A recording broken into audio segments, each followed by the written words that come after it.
ರೈತರಿಗೆ ಸರ್ ಈ ಎಲ್ಲಾ ಸಮಸ್ಯೆಗಳ ಜೊತೆಗೆ ಇನ್ನೊಂದು ಸಮಸ್ಯೆ ಇದೆ. ಕೃಷಿ ಮಾಡೋರ್ಗೆ, ಕೃಷಿ ಮಾಡೋ ಹುಡುಗರಿಗೆ ಹೆಣ್ಣು ಸಿಗ್ತಾ ಇಲ್ಲ ಅಂತ. ಕೃಷಿ ಮಾಡೋದು ನಾನು ಬರೀ ಕರ್ನಾಟಕ ಅಂತ ಕಡಿದೆ, ಬೇರೆ ಬೇರೆ ರಾಜ್ಯಕ್ಕೆ ಹೋದಾಗ ತಮಿಳ್ನಾಡು ಅಲ್ಲೆಲ್ಲರೂ ಇದೇ ಪರಿಸ್ಥಿತಿ ಇದೆ.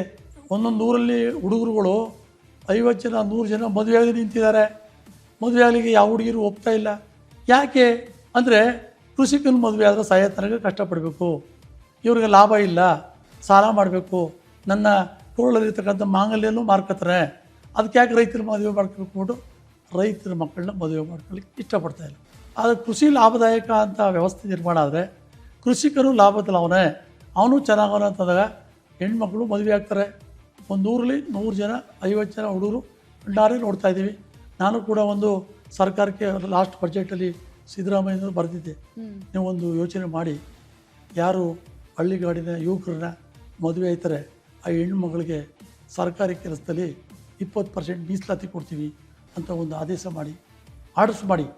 ಆಗ ಹುಡುಗಿ ಮದುವೆ ಆದವಳು ಅವಳಿಗೆ ಕೆಲಸ ಸಿಗ್ತದೆ, ಅವ್ರ ಗಂಡ ಹೆಂಡತಿ ಚೆನ್ನಾಗಿರ್ತಾರೆ, ಆ ಹುಡುಗರು ಕೂಡ ಅವ್ರನ್ನ ಕಟ್ಕೊಂಡು ಚೆನ್ನಾಗಿ ಇಟ್ಕೋತಾರೆ.